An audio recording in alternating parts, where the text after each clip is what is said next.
ओम नमः शिवाय। भारत माता शिवशक्ति अवतार ओम मंडली सत्य गीता मुरಳಿ ಓಂ ಪಿತಾಶ್ರೀ ಶಿವಬಾಬಾರವರ ನೆನಪಿದೆಯೇ? ಮುರಳಿಯ ದಿನಾಂಕ 8/12/2025. ಪ್ರಾತಃ ಕ್ಲಾಸ್ ರಿವೈಸ್ ಕೋರ್ಸ್ 1/7/1968. ಓಂ ನಮಃ ಶಿವಾಯ್. ಲವ್ಲಿ ಮಕ್ಕಳೇ, ಈಗ ಸಮಯ ಬಹಳ ಸ್ವಲ್ಪ ಉಳಿದಿದೆ. ರಿಹರ್ಸಲ್ ನಡೆದಾಗ ಈ ಕಣ್ಣುಗಳಿಂದ ನೀವು ವಿನಾಶವನ್ನು ನೋಡುವಿರಿ. ಬಹಳಷ್ಟು ಜನರಿಗೆ ಸ್ವರ್ಗದ ಸಾಕ್ಷಾತ್ಕಾರವು ಆಗುತ್ತಿರುತ್ತದೆ. ಇದೆಲ್ಲವೂ ಬೇಗ ಬೇಗ ನಡೆಯುತ್ತಿರುತ್ತದೆ. ಓಂ ನಮಃ ಶಿವಾಯ್. ತಂದೆ ಏನು ಮಾಡುತ್ತಿದ್ದಾರೆ ಮತ್ತು ಮಕ್ಕಳು ಏನು ಮಾಡುತ್ತಿದ್ದಾರೆ ಎಂದು ತಂದೆಗೂ ಗೊತ್ತಿದೆ, ಮಕ್ಕಳಿಗೂ ಗೊತ್ತಿದೆ. ಅದೇನೆಂದರೆ, ನಮ್ಮ ಆತ್ಮವು ತಮೋಪ್ರಧಾನವಾಗಿದೆಯೋ ಅದನ್ನು ಸತೋಪ್ರಧಾನವನ್ನಾಗಿ ಮಾಡಬೇಕಿದೆ. ಇದನ್ನೇ ಗೋಲ್ಡನ್ ಏಜ್ ಎಂದು ಕರೆಯಲಾಗುತ್ತದೆ. ತಂದೆ ಆತ್ಮಗಳನ್ನು ನೋಡುತ್ತಾರೆ. ನಮ್ಮ ಆತ್ಮ ಕಪ್ಪಾಗಿದೆ ಎಂದು ಆತ್ಮಕ್ಕೆ ಯೋಚನೆ ಬರುತ್ತದೆ.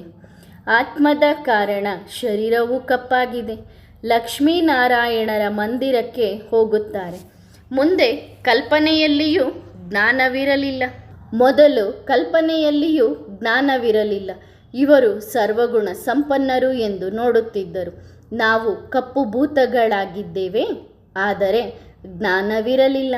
ಈಗ ಈ ಲಕ್ಷ್ಮೀನಾರಾಯಣರ ಮಂದಿರಕ್ಕೆ ಹೋದರೆ ನಾವು ಮೊದಲು ಇದೇ ರೀತಿ ಸರ್ವಗುಣ ಸಂಪನ್ನರಾಗಿದ್ದೆವು ಎಂದು ತಿಳಿದುಕೊಳ್ಳುತ್ತಾರೆ.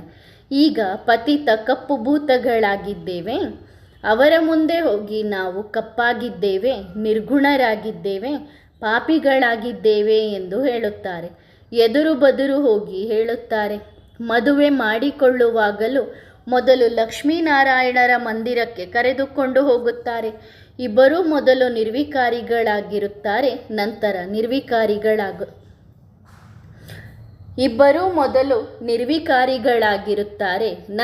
ವಿಕಾರಿಗಳಾಗುತ್ತಾರೆ. ಆಗ ನಿರ್ವಿಕಾರಿ ದೇವತೆಗಳ ಮುಂದೆ ಹೋಗುತ್ತಾರೆ. ಆಗ ತಮ್ಮನ್ನು ವಿಕಾರಿ ಪತಿತರೆಂದು ಕರೆದುಕೊಳ್ಳುತ್ತಾರೆ. ನಮ್ಮಿಬ್ಬರ ಮುಖ ಕಪ್ಪಾಗುತ್ತಿದೆ. ನೀವು ಸುಂದರವಾಗಿದ್ದೀರಿ, ನಾವು ಕಪ್ಪಾಗಿದ್ದೇವೆ. ಅವರ ಮಹಿಮೆಯನ್ನು ಹಾಡುತ್ತಾರೆ. ಮದುವೆಗೆ ಮುಂಚೆ ಹೀಗೆ ಹೇಳುವುದಿಲ್ಲ. ವಿಕಾರದಲ್ಲಿ ಹೋದ ನಂತರವೇ ಮಂದಿರಕ್ಕೆ ಹೋಗಿ ಅವರ ಮಹಿಮೆಯನ್ನು ಹಾಡುತ್ತಾರೆ. ಹೀಗೆಲ್ಲ ಲಕ್ಷ್ಮೀನಾರಾಯಣರ ಮಂದಿರದಲ್ಲಿ ಮದುವೆ ಮುಂತಾದವು ನಡೆಯುತ್ತವೆ. ಮುಖ ಕಪ್ಪು ಮಾಡಿಕೊಳ್ಳಲು ಕಂಕಣ ಕಟ್ಟುತ್ತಾರೆ. ಈಗ ನೀವು ಸುಂದರರಾಗಲು ಕಂಕಣ ಕಟ್ಟುತ್ತೀರಿ. ಆದ್ದರಿಂದ ಸುಂದರ ಮಾಡುವಂತಹ ಶಿವಬಾಬರನ್ನು ನೆನಪು ಮಾಡಿರಿ. ಈ ರಥದ ಭೃಕುಟಿಯಲ್ಲಿ ತಂದೆ ಬಂದಿದ್ದಾರೆ ಎಂದು ನಿಮಗೆ ತಿಳಿದಿದೆ. ಅವರು ಸದಾ ಪವಿತ್ರ ಆಗಿದ್ದಾರೆ. ಅಂದರೆ ಶಿವಬಾಬಾ ಸದಾ ಪವಿತ್ರ. ಮಕ್ಕಳೂ ಸಹ ಪವಿತ್ರರಾಗಿ ಸುಂದರರಾಗಬೇಕು ಎಂಬ ಆಸೆ ಅವರಿಗೆ ಇರುತ್ತದೆ. ನನ್ನೊಬ್ಬನನ್ನೇ ನೋಡುತ್ತಾ ಅಥವಾ ನನ್ನೊಬ್ಬನನ್ನೇ ನೆನಪು ಮಾಡುತ್ತಾ ಪವಿತ್ರರಾಗಿರಿ. ಆತ್ಮವು ತಂದೆಯನ್ನು ನೆನಪು ಮಾಡಬೇಕಾಗಿದೆ. ತಂದೆಯೂ ಸಹ ಮಕ್ಕಳನ್ನು ನೋಡಿ ಹರ್ಷಿತರಾಗುತ್ತಾರೆ. ನೀವು ಮಕ್ಕಳೂ ಸಹ ತಂದೆಯನ್ನು ನೋಡುತ್ತಾ ನಾವು ಪವಿತ್ರರಾದರೆ ಮತ್ತೆ ನಾವು ಇಂತಹ ಲಕ್ಷ್ಮೀನಾರಾಯಣರಾಗುತ್ತೇವೆ ಎಂದು ತಿಳಿದುಕೊಂಡಿದ್ದೀರಿ. ಮಕ್ಕಳು ಈ ಏಮ್ ಆಬ್ಜೆಕ್ಟನ್ನು ಬಹಳ ಎಚ್ಚರಿಕೆಯಿಂದಿಟ್ಟುಕೊಳ್ಳಬೇಕು. ಕೇವಲ ಬಾಬಾರವರ ಬಳಿ ಬಂದೆವು, ನಂತರ ಅಲ್ಲಿಗೆ ಹೋದಾಗ ತಮ್ಮ ದಂಧೆ ಇತ್ಯಾದಿಗಳಲ್ಲಿ ಮುಳುಗಿ ಹೋದೆವು ಎಂದಾಗಬಾರದು. ಆದ್ದರಿಂದ ಇಲ್ಲಿ ಸಮ್ಮುಖದಲ್ಲಿ ಕುಳಿತು ತಂದೆ ಮಕ್ಕಳಿಗೆ ತಿಳಿಸುತ್ತಾರೆ, ಭೃಕುಟಿಯ ಮಧ್ಯದಲ್ಲಿ ಆತ್ಮ ಇರುತ್ತದೆ ಎಂದು ಎಲ್ಲರನ್ನೂ ನೋಡುತ್ತಾರೆ. ಇದು ಆತ್ಮದ ಸಿಂಹಾಸನವಾಗಿದೆ. ಯಾವ ಆತ್ಮಗಳು ನಮ್ಮ ಮಕ್ಕಳಾಗಿದ್ದಾರೆಯೋ ಅವರು ಈ ಸಿಂಹಾಸನದ ಮೇಲೆ ಕುಳಿತಿದ್ದಾರೆ. ಸ್ವಯಂ ತಮೋಪ್ರಧಾನವಾಗಿದೆ ಎಂದಾಗ ಸಿಂಹಾಸನವು, ಅಂದರೆ ಆತ್ಮ ತಮೋಪ್ರಧಾನ ಆಗಿದೆ ಅಂದಾಗ ಸಿಂಹಾಸನವು ತಮೋಪ್ರಧಾನವಾಗಿದೆ. ಇದು ಚೆನ್ನಾಗಿ ಅರ್ಥ ಮಾಡಿಕೊಳ್ಳುವ ವಿಷಯವಾಗಿದೆ. ಇಂತಹ ಲಕ್ಷ್ಮೀನಾರಾಯಣರಾಗುವುದು ಯಾವುದೋ ಚಿಕ್ಕಮ್ಮನ ಮನೆಗೆ ಹೋದಷ್ಟು ಸುಲಭವಲ್ಲ. ಇವರ ಮುಂದೆ ಹೋದಾಗ ನಾವು ಪತಿತರು, ನೀವು ಪಾವನರು ಎಂದು ಹೇಳುತ್ತೀರಲ್ಲವೇ? ನಾವು ಕಪ್ಪು, ನೀವು ಸುಂದರರು. ಆತ್ಮ ಜನ್ಮ ಜನ್ಮಾಂತರಗಳಿಂದ ಮೊದಲೇ ಪತಿತವಾಗಿದೆ. ನಂತರ ಅವರಿಗೆ ಮತ್ತೆ ಮದುವೆ ಮಾಡಿಸಿ ಇನ್ನೂ ಪತಿತರನ್ನಾಗಿ ಮಾಡುತ್ತಾರೆ. ನಂತರ ಅವರ ಮುಂದೆ ಹೋಗಿ, ಅಂದರೆ ದೇವತೆಗಳ ಮುಂದೆ ಹೋಗಿ, ನೀವು ಸರ್ವಗುಣ ಸಂಪನ್ನರು, ಅಹಿಂಸಾ ಪರಮೋಧರ್ಮಿಗಳು ಎಂದು ಹೇಳುತ್ತಾರೆ. ನಾವೇನು ಮಾಡುತ್ತಿದ್ದೇವೆ ಎಂದು ನಾಚಿಕೆಯಾಗಬೇಕು. ಇವರಿಗೆ ಏನೆನ್ನುತ್ತಾರೆ? ತಮಗೆ ಏನೆಂದು ಹೇಳಿಕೊಳ್ಳುತ್ತಾರೆ? ನಾವು ನಿರ್ಗುಣರು, ನಮ್ಮಲ್ಲಿ ಯಾವುದೇ ಗುಣವಿಲ್ಲ. ಇದು ಒಳಗಡೆ ಬರುತ್ತದೆ ಅಲ್ಲವೇ, ಅಂದರೆ ಆಂತರ್ಯದಲ್ಲಿ ಬರುತ್ತದೆ. ಶಿವನ ಮುಂದೆ ನೀವು ಸರ್ವಗುಣ ಸಂಪನ್ನರು, ನಾವು ಪಾಪಿ ವಿಕಾರಿಗಳು ಎಂದು ಹೇಳುವುದಿಲ್ಲ. ಶಿವ ಭಗವಂತ ಎಂದು ಕರೆಯುತ್ತಾರೆ. ಶಿವಲಿಂಗದ ಮೇಲೆ ಹಾಲು, ಹೂವು ಇತ್ಯಾದಿಗಳನ್ನು ಅರ್ಪಣೆ ಮಾಡುತ್ತಾರೆ. ಅವರ ಮುಂದೆ, ಅಂದರೆ ಶಿವನ ಮುಂದೆ ನಾವು ಪತಿತರು ಎಂದು ಹೇಳೋದಿಲ್ಲ. ಈ ವಿಷಯಗಳನ್ನು ಸ್ವಯಂ ತಂದೆ ನಾವು ಮಕ್ಕಳಿಗೆ ತಿಳಿಸ್ತಾ ಇದ್ದಾರೆ. ನಾವು ದೇವತೆಗಳಂತೆ ಆಗುತ್ತಿದ್ದೇವೆ ಅನ್ನೋದು ಈಗ ನೀವು ಮಕ್ಕಳು ತಿಳ್ಕೊಂಡಿದ್ದೀರಿ. ಆತ್ಮವು ಪವಿತ್ರವಾಗಿಯೇ ವಾಪಸ್ ಮನೆಗೆ ಹೋಗುತ್ತದೆ. ಪವಿತ್ರರಾದಾಗ ನಂತರ ದೇವಿ ದೇವತಾ ಎಂದು ಕರೆಸಿಕೊಳ್ಳುತ್ತಾರೆ. ನಾವು ಹೀಗೆ ಸ್ವರ್ಗದ ಮಾಲೀಕರಾಗುತ್ತೇವೆ. ಆದರೆ ಮಾಯೆ ಎಂತಹದ್ದೆಂದರೆ ಎಲ್ಲವನ್ನೂ ಮರೆಸಿಬಿಡುತ್ತದೆ. ಕೆಲವರು ಇಲ್ಲಿ ಕೇಳಿಸಿಕೊಂಡು ಹೊರಗೆ ಹೋಗುತ್ತಾರೆ, ನಂತರ ಮರೆತು ಬಿಡುತ್ತಾರೆ. ಆದ್ದರಿಂದ ಬಾಬಾ ಚೆನ್ನಾಗಿ ಪಕ್ಕಾ ಮಾಡಿಸುತ್ತಾರೆ. ಈ ದೇವತೆಗಳಲ್ಲಿ ಎಷ್ಟು ಗುಣಗಳಿವೆ, ಅವುಗಳನ್ನು ನಾವು ಶ್ರೀಮತದಂತೆ ಧಾರಣೆ ಮಾಡಿದ್ದೇವೆಯೇ ಎಂದು ನಮ್ಮನ್ನು ನಾವು ನೋಡಿಕೊಳ್ಳಬೇಕು. ಚಿತ್ರವು ಎದುರಿಗಿದೆ. ನಾವು ಇದಾಗಬೇಕು ಎಂಬ ವಿಶ್ವಾಸವಿದೆ. ತಂದೆಯೇ ಮಾಡುತ್ತಾರೆ. ಬೇರೆ ಯಾವುದೇ ಮನುಷ್ಯರಿಂದ ದೇವತೆಯನ್ನಾಗಿ ಮಾಡಲು ಸಾಧ್ಯವಿಲ್ಲ. ಒಬ್ಬ ತಂದೆಯೇ ಮಾಡುವವರಾಗಿದ್ದಾರೆ. ಮನುಷ್ಯರಿಂದ ದೇವತೆ ಎಂಬ ಗಾಯನವೂ ಇದೆ. ನಿಮ್ಮಲ್ಲೂ ಸಹ ಇದನ್ನು ನಂಬರ್ ವಾರ್ ಆಗಿ ತಿಳಿದುಕೊಂಡಿದ್ದೀರಿ. ಭಕ್ತಿ ಮಾರ್ಗದಲ್ಲಿ ನೀವು ಏನು ಮಾಡುತ್ತಿದ್ದೀರಿ ಎಂದು ತಂದೆ ತಿಳಿಸುತ್ತಾರೆ. ಹೇಗೆ ಇಳಿಕೆ ಆಯಿತು, ಅಂದರೆ ಹೇಗೆ ನಮ್ಮಲ್ಲಿ ಶಕ್ತಿ ಕಡಿಮೆ ಆಗ್ತಾ ಬಂತು, ಈಗ ಜ್ಞಾನ ಸಿಗುತ್ತದೆ. ಈ ವಿಷಯಗಳು ಭಕ್ತ ಜನರಿಗೆ ತಿಳಿದಿಲ್ಲ. ಎಲ್ಲಿಯವರೆಗೆ ಭಗವಂತನ ಶ್ರೀಮತವನ್ನು ತೆಗೆದುಕೊಳ್ಳುವುದಿಲ್ಲವೋ ಅಲ್ಲಿಯವರೆಗೆ ಏನನ್ನೂ ಅರ್ಥ ಮಾಡಿಕೊಳ್ಳಲು ಸಾಧ್ಯವಿಲ್ಲ. ನೀವು ಮಕ್ಕಳು ಈಗ ಶ್ರೀಮತವನ್ನು ತೆಗೆದುಕೊಳ್ಳುತ್ತಿದ್ದೀರಿ. ಶಿವ ಬಾಬರವರ ಮತದಂತೆ ಬಾಬರನ್ನು ನೆನಪು ಮಾಡುತ್ತಾ ನಾವು ಹೀಗೆ ಆಗುತ್ತಿದ್ದೇವೆ ಎಂದು ಬುದ್ಧಿಯಲ್ಲಿ ಚೆನ್ನಾಗಿ ನೆನಪಿಟ್ಟುಕೊಳ್ಳಬೇಕು. ತಂದೆಯ ನೆನಪಿನಿಂದಲೇ ನಮ್ಮ ಪಾಪಗಳು ಭಸ್ಮವಾಗುತ್ತವೆ. ಪಾಪಗಳನ್ನು ಭಸ್ಮ ಮಾಡಿಕೊಳ್ಳುವುದಕ್ಕೆ ಬಾಬನ ನೆನಪನ್ನು ಬಿಟ್ಟರೆ ಬೇರೆ ಯಾವುದೇ ಉಪಾಯವಿಲ್ಲ. ಲಕ್ಷ್ಮೀನಾರಾಯಣರು ಸುಂದರರಾಗಿದ್ದಾರಲ್ಲವೇ? ಮಂದಿರಗಳಲ್ಲಿ ಕಪ್ಪಾಗಿ ಮೂರ್ತಿಗಳನ್ನು ಮಾಡಿಟ್ಟಿದ್ದಾರೆ. ರಘುನಾಥನ ಮಂದಿರದಲ್ಲೂ, ಅಂದರೆ ರಾಮನನ್ನೂ ಸಹ ಕಪ್ಪು ಮೂರ್ತಿಯನ್ನಾಗಿ ಮಾಡಿದ್ದಾರೆ. ಏಕೆ ಎಂದು ಗೊತ್ತಿಲ್ಲ, ಪೂಜಾರಿಗೂ ಸಹ ಗೊತ್ತಿಲ್ಲ. ವಿಷಯ ಎಷ್ಟು ಚಿಕ್ಕದಿದೆ. ರಾಮ ತ್ರೇತಾಯುಗದವನು. ಸ್ವಲ್ಪ ಗುಣಗಳಲ್ಲಿ ವ್ಯತ್ಯಾಸವಾಗುತ್ತದೆ. 2 ಕಲೆಗಳು ಕಡಿಮೆಯಾಗಿತ್ತಲ್ಲವೇ? ಮನೆಗೆ 25 ವರ್ಷಗಳಾದರೆ ಖಂಡಿತವಾಗಿಯೂ ಸ್ವಲ್ಪ ಹಳೆಯದಾಗಿ ಕಾಣುತ್ತದೆ. ಆಗ ತಂದೆ ತಿಳಿಸುತ್ತಾರೆ, ಪ್ರಾರಂಭದಲ್ಲಿ ನೀವೂ ಸಹ ಇದೇ ರೀತಿ ಇದ್ದೀರಿ, ಅಂದರೆ ಸತೋಪ್ರಧಾನರಾಗಿದ್ದೀರಿ. ನಂತರ ಕಲೆಗಳು ಕಡಿಮೆಯಾಗುತ್ತಾ 2 ಕಲೆಗಳು ಕಡಿಮೆಯಾದವು. ಕೇವಲ ನೀವಲ್ಲ, ಪ್ರಜೆಗಳೂ ಕೂಡ ಸತ್ಯಯುಗದಲ್ಲಿ ಇದ್ದವರು. ಎಲ್ಲರೂ ಸತೋಪ್ರಧಾನ ಸುಂದರವಾಗಿದ್ದರು. ಪ್ರಜೆಗಳು ಸಹ ಸತೋಪ್ರಧಾನವಾಗುತ್ತಾರೆ. ಆದರೆ ಶಿಕ್ಷೆ ಅನುಭವಿಸಿ ವಾಪಸ್ ಮನೆಗೆ ಹೋಗುತ್ತಾರೆ. ಎಷ್ಟು ಜಾಸ್ತಿ ಶಿಕ್ಷೆಯೋ ಪದವಿಯೂ ಅಷ್ಟು ಕಡಿಮೆಯಾಗುತ್ತದೆ. ಪರಿಶ್ರಮ ಪಟ್ಟರೆ ಪಾಪಗಳು ಕಟ್ಟಾಗುವುದಿಲ್ಲ, ಪದವಿ ಕಡಿಮೆಯಾಗುತ್ತದೆ. ತಂದೆಯಂತೂ ಬಹಳ ಸ್ಪಷ್ಟವಾಗಿ ತಿಳಿಸುತ್ತಾರೆ, ಸುಂದರರಾಗಲು, ಅಂದರೆ ಆತ್ಮ ಸುಂದರ ಮಾಡಿಕೊಳ್ಳಲು ನೀವಿಲ್ಲಿ ಕುಳಿತುಕೊಂಡಿದ್ದೀರಿ. ಆದರೆ ಮಾಯೆ ದೊಡ್ಡ ಶತ್ರುವಾಗಿದೆ. ತಂದೆಯ ನೆನಪಿನ ಪರಿಶ್ರಮ ಪಡಲು ಮಾಯೆ ಬಿಡುವುದಿಲ್ಲ. ಅದು ನಿಮ್ಮನ್ನು ಕಪ್ಪಾಗಿ ಮಾಡಿದೆ. ಈಗ ಸುಂದರ ಮಾಡುವವರು ಬಂದಿದ್ದಾರೆ ಎಂದು ನೋಡಿದಾಗ ಮಾಯೆ ಎದುರಿಸುತ್ತದೆ. ಗಳಿಗೆಗೊಮ್ಮೆ ಮುಖ ತಿರುಗಿಸಿ ಬೇರೆ ಕಡೆ ಕರೆದುಕೊಂಡು ಹೋಗುತ್ತದೆ. ಬಾಬಾ ನಮಗೆ ಮಾಯೆ ಬಹಳ ತೊಂದರೆ ಕೊಡುತ್ತದೆ ಎಂದು ಬರೆಯುತ್ತಾರೆ. ಇದು ಡ್ರಾಮಾ ಅನುಸಾರ ಇವರಿಗೆ ಅರ್ಧ ಕಲ್ಪದ ಪಾತ್ರವನ್ನು ಅಭಿನಯಿಸಲಿಕ್ಕಿದೆ ಎಂದು ತಂದೆ ಹೇಳುತ್ತಾರೆ. ಇದು ಯುದ್ಧವಾಗಿದೆ.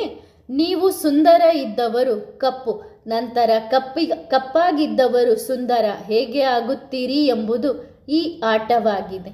ಯಾರು ಪೂರ್ತಿ 84 ಜನ್ಮಗಳನ್ನು ತೆಗೆದುಕೊಂಡಿದ್ದಾರೋ ಅವರಿಗೆ ತಿಳಿಸಲಾಗುತ್ತದೆ. ಹಾಗಂತ ಪಾತ್ರದಲ್ಲಿ ಎಲ್ಲರೂ 84 ಜನ್ಮಗಳನ್ನು ತೆಗೆದುಕೊಳ್ಳುವವರಲ್ಲ. ಈಗ ನೀವು ಮಕ್ಕಳಿಗೆ ಈ ಸಮಯ ಮೋಸ್ಟ್ ವ್ಯಾಲ್ಯೂಯಬಲ್ ಆಗಿದೆ. ಪೂರ್ಣ ಪುರುಷಾರ್ಥ ಮಾಡಬೇಕು. ನಾವು ಹೀಗೆ ಆಗಬೇಕು. ಖಂಡಿತವಾಗಿಯೂ ನಾವು ಪೂರ್ಣ ಪುರುಷಾರ್ಥ ಮಾಡಿ ಹೀಗೆ ಆಗಿ ತೋರಿಸುತ್ತೇವೆ. ಅಂದರೆ ದೇವತೆಗಳ ರೀತಿ ಗುಣಗಳನ್ನು ಧಾರಣೆ ಮಾಡಿಕೊಂಡು ತೋರಿಸುತ್ತೇವೆ. ಕೇವಲ ತಂದೆಯನ್ನು ನೆನಪು ಮಾಡಿ ಮತ್ತು ದೈವಿ ಗುಣಗಳನ್ನು ಧಾರಣೆ ಮಾಡಿಕೊಳ್ಳಿ ಎಂದು ತಂದೆ ಹೇಳಿದ್ದಾರೆ. ಯಾರಿಗೂ ದುಃಖ ಕೊಡಬಾರದು.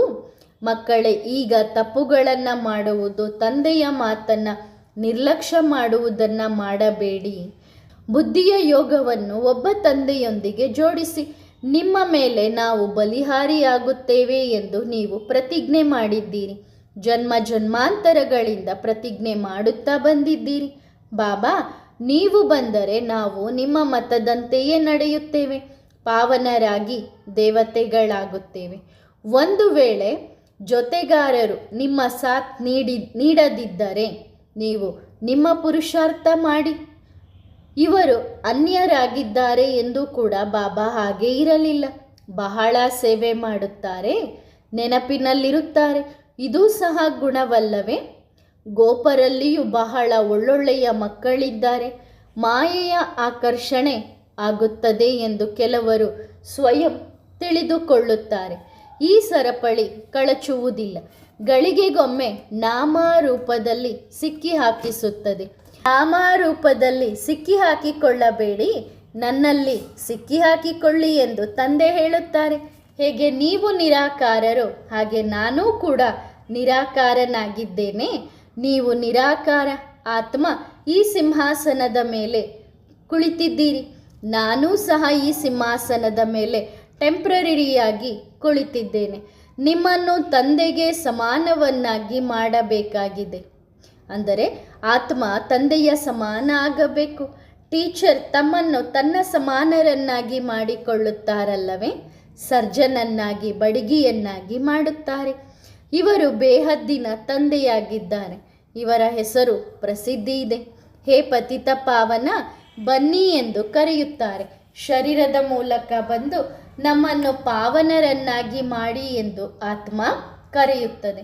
ನಮ್ಮನ್ನು ಹೇಗೆ ಪಾವನರನ್ನಾಗಿ ಮಾಡುತ್ತಿದ್ದಾರೆ ಎಂದು ಈಗ ನಿಮಗೆ ತಿಳಿದಿದೆ. ಆತ್ಮವಂತೂ ಬಹಳ ಚಿಕ್ಕದು, ಬಾಬಾ ಕೂಡ ಚಿಕ್ಕವರು. ಹೇಗೆ ವಜ್ರಗಳಿರುತ್ತವೆಯೋ ಅವುಗಳಲ್ಲಿಯೂ ಕೆಲವು ಕಪ್ಪು ಕಲೆಗಳಿರುತ್ತವೆ. ನಮ್ಮ ಆತ್ಮದಲ್ಲಿ ಮಿಶ್ರಣ ಸೇರಿದೆ ಎಂದು ಈಗ ನೀವು ತಿಳಿದುಕೊಂಡಿದ್ದೀರಿ. ಇದನ್ನು ತೆಗೆದಾಗ ಅಪ್ಪಟ ಚಿನ್ನವಾಗುತ್ತದೆ. ಆತ್ಮವನ್ನು ಬಹಳ ಶುದ್ಧ ಆಗಿ ಮಾಡಬೇಕಾಗಿದೆ. ಮೊದಲು ನಾವು ಹೀಗೆ ಪವಿತ್ರರಾಗಿದ್ದೆವು. ನಿಮ್ಮ ಏಮ್ ಆಬ್ಜೆಕ್ಟ್ ಕ್ಲಿಯರ್ ಆಗಿದೆ. ಸತ್ಸಂಗಗಳಲ್ಲಿ ಹೀಗೆ ಹೇಳುವುದಿಲ್ಲ. ತಂದೆ ತಿಳಿಸುತ್ತಾರೆ, ಈ ರೀತಿ ಆಗುವುದೇ ನಿಮ್ಮ ಗುರಿಯಾಗಿದೆ. ಡ್ರಾಮಾ ಅನುಸಾರ ಅರ್ಧ ಕಲ್ಪ ರಾವಣನ ಸಂಘದಲ್ಲಿ ವಿಕಾರಿಗಳಾಗಿದ್ದೇವೆ. ನಂತರ ಹೀಗೆ ಆಗಬೇಕಾಗಿದೆ ಎಂಬುದನ್ನು ತಿಳಿದುಕೊಂಡಿದ್ದೀರಿ. ನಿಮ್ಮ ಬಳಿ ಬ್ಯಾಡ್ಜ್ ಕೂಡ ಇದೆ. ಇದರ ಮೇಲೆ ತಿಳಿಸಿಕೊಡುವುದು ಬಹಳ ಸಹಜವಾಗಿದೆ. ಇದು ತ್ರಿಮೂರ್ತಿ ಬ್ರಹ್ಮ, ವಿಷ್ಣು, ಶಂಕರ ಈ 3 ದೇವತೆಗಳಿದ್ದಾರೆ. ಬ್ರಹ್ಮರವರ ಮೂಲಕ ಸ್ಥಾಪನೆ.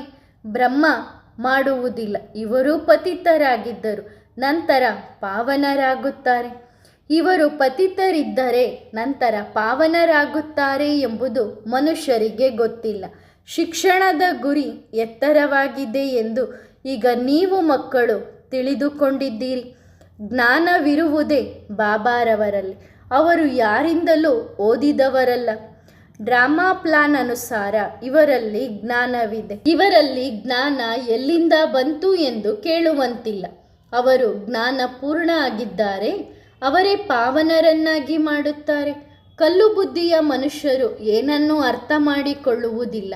ಅರ್ಥ ಮಾಡಿಕೊಂಡಿದ್ದರೆ ಗಂಗೆ ಮುಂತಾದವುಗಳಿಗೆ ಹೋಗುತ್ತಿರಲಿಲ್ಲ. ಮುಳುಗುತ್ತಲೇ ಇರುತ್ತಾರೆ. ಸಮುದ್ರದಲ್ಲಿಯೂ ಸ್ನಾನ ಮಾಡುತ್ತಾರೆ. ನಂತರ ಪೂಜೆ ಮಾಡುತ್ತಾರೆ. ಸಾಗರ ದೇವತೆ ಎಂದು ತಿಳಿದುಕೊಳ್ಳುತ್ತಾರೆ. ಒಳ್ಳೆಯದು. ಭಗವಂತನಂತೂ ಅಲ್ಲವೇ ಅಲ್ಲ. ಅದು ನೀರು, ನದಿಗಳು ಹರಿಯುತ್ತವೆ. ಅವು ಇದ್ದೇ ಇರುತ್ತವೆ, ಸದಾಕಾಲ ಇರುತ್ತವೆ. ನದಿಗಳು ಎಂದು ವಿನಾಶ ಹೊಂದುವುದಿಲ್ಲ. ಆದರೆ ಹೌದು, ಮೊದಲು ಅವು ನಿಯಮಾನುಸಾರವಾಗಿ ಇರುತ್ತಿದ್ದವು. ಮನುಷ್ಯರು ಎಂದೂ ಮುಳುಗುತ್ತಿರಲಿಲ್ಲ. ಅಲ್ಲಿ ಮನುಷ್ಯರೇ ಬಹಳ ಕಡಿಮೆ ಇರುತ್ತಾರೆ. ನಂತರ ಅಂದರೆ ಸತ್ಯುಗದಲ್ಲಿ ಜನಸಂಖ್ಯೆ ಕಡಿಮೆ ಇರುತ್ತೆ. ನಂತರ ಜನಸಂಖ್ಯೆ ವೃದ್ಧಿಯಾಗುತ್ತಾ ಆಗುತ್ತಾ ಕಲಿಯುಗದ ಅಂತ್ಯದವರೆಗೆ ಎಷ್ಟೊಂದು ಮನುಷ್ಯರಾಗಿದ್ದಾರೆ. ಅಲ್ಲಿ ಆಯುಷು ಬಹಳ ದೀರ್ಘವಾಗಿರುತ್ತದೆ. ಎಷ್ಟು ಕಡಿಮೆ ಮನುಷ್ಯರಿರುತ್ತಾರೆ. ನಂತರ 2500 ವರ್ಷಗಳಲ್ಲಿ ಎಷ್ಟೊಂದು ವೃದ್ಧಿಯಾಗುತ್ತದೆ. ವೃಕ್ಷದ ವಿಸ್ತಾರ ಎಷ್ಟೊಂದು ಆಗಿದೆ. ಮೊಟ್ಟ ಮೊದಲು ನಾಟಕದ ಪಾತ್ರದಲ್ಲಿ ಕೇವಲ ನಮ್ಮ ರಾಜ್ಯವಿತ್ತು. ನಾವು ನಮ್ಮ ರಾಜ್ಯವನ್ನು ಸ್ಥಾಪನೆ ಮಾಡುತ್ತಿದ್ದೇವೆ ಎಂಬುದು ನಿಮ್ಮಲ್ಲಿಯೂ ಕೆಲವರಿಗೆ ನೆನಪಿರುತ್ತದೆ. ನಾವು ಯೋಗ ಬಲದ ಆಧ್ಯಾತ್ಮಿಕ ಯೋಧರಾಗಿದ್ದೇವೆ. ಇದನ್ನು ಮರೆತು ಬಿಡುತ್ತಾರೆ. ನಾವು ಮಾಯೆಯೊಂದಿಗೆ ಯುದ್ಧ ಮಾಡುವವರಾಗಿದ್ದೇವೆ. ಕುಮಾರಿಯರು ಪವಿತ್ರರಾಗಿರುತ್ತಾರೆ. ನಂತರ ಮದುವೆಯಾದ ಮೇಲೆ ಅಪವಿತ್ರರಾಗುತ್ತಾರೆ. ಮದುವೆ ಮಾಡಿಕೊಳ್ಳುತ್ತಾರೆ. ಈಗ ಇವರನ್ನು ಮಂದಿರಕ್ಕೆ ಕರೆದುಕೊಂಡು ಹೋಗುತ್ತಾರೆ. ಹೇಗೆ ಅಲ್ಲಿ ಚರ್ಚ್ಗೆ ಕರೆದುಕೊಂಡು ಹೋಗುತ್ತಾರೆ, ಅಂದರೆ ಕ್ರಿಶ್ಚಿಯನ್ಸ್ ಅಲ್ಲಿ ಚರ್ಚಿಗೆ ಕರ್ಕೊಂಡು ಹೋಗ್ತಾರೆ. ಚರ್ಚ್ನಲ್ಲೂ ಕೂಡ ಎಷ್ಟೊಂದು ಮದುವೆಗಳು ನಡೆಯುತ್ತವೆ. ಕೆಲವು ಮದುವೆಗಾಗಿ ಕುರಿ ಕೋಳಿಗಳನ್ನು ಕೂಡ ಹತ್ಯೆ ಮಾಡಿಸುತ್ತಾರೆ. ಎಲ್ಲಕ್ಕಿಂತ ಕಟುಕರಾಗುತ್ತಾರಲ್ಲವೇ, ಅಂದರೆ ಆ ರೀತಿ ಯಾರು ಆ ಕಾರ್ಯಕ್ರಮಗಳಿಗೆ, ಮದುವೆ ಕಾರ್ಯಕ್ರಮಗಳಿಗೆ ಅದಕ್ಕಿದಕ್ಕೆ ಅಂತ ಪ್ರಾಣಿ ಹಿಂಸೆ ಮಾಡಲಿಕ್ಕೆ ಹೇಳ್ತಾರೆ. ಅವರೆಲ್ಲರೂ ಕೂಡ ಪೋಪು ಯಾರೇ ಆಗಿರಲಿ ಅವರೆಲ್ಲರೂ ದೊಡ್ಡ ಕಟುಕರಾಗಿದ್ದಾರೆ.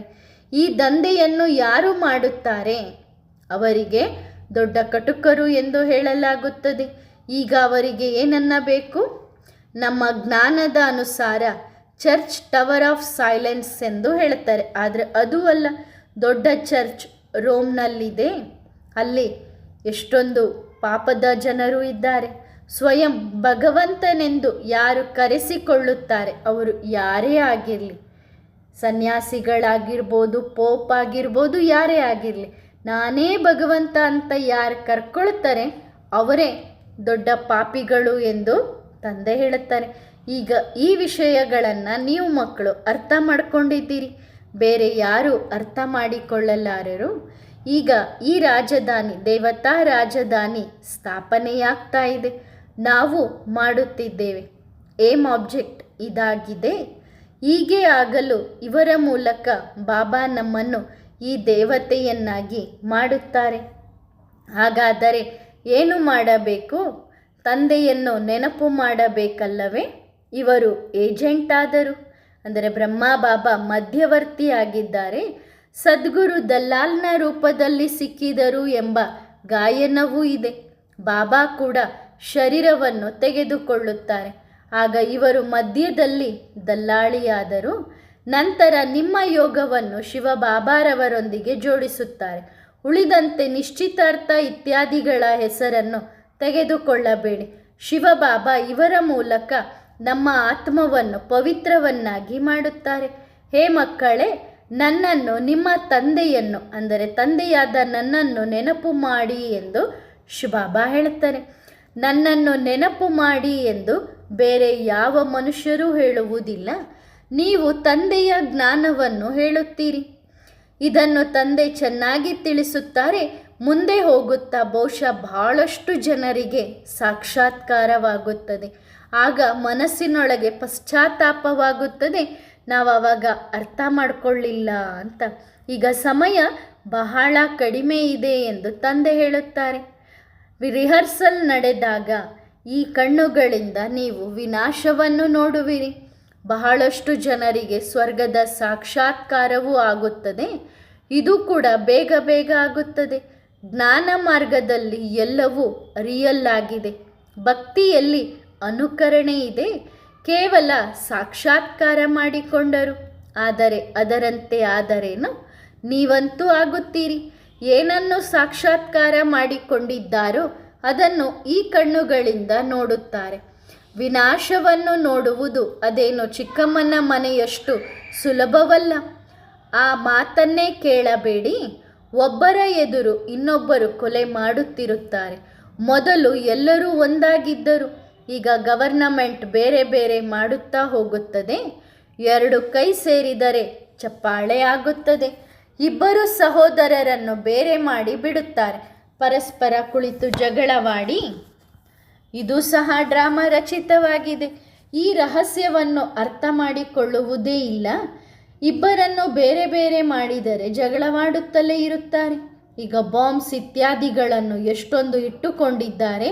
ಮನೆಯಲ್ಲಿ ಕುಳಿತೇ ಬಾಂಬ್ ಎಸೆಯುತ್ತಾರೆ ಮತ್ತು ಎಲ್ಲವೂ ಸಮಾಪ್ತಿಯಾಗುತ್ತದೆ. ಅದರಲ್ಲಿ ಮನುಷ್ಯರಾಗಲಿ ಅಥವಾ ಆಯುಧಗಳಾಗಲಿ ಬೇಕಾಗಿಲ್ಲ. ಆದ್ದರಿಂದ ಸ್ಥಾಪನೆಯಂತೂ ಖಂಡಿತ ಆಗಲೇಬೇಕು ಎಂದು ತಂದೆ ತಿಳಿಸುತ್ತಾರೆ.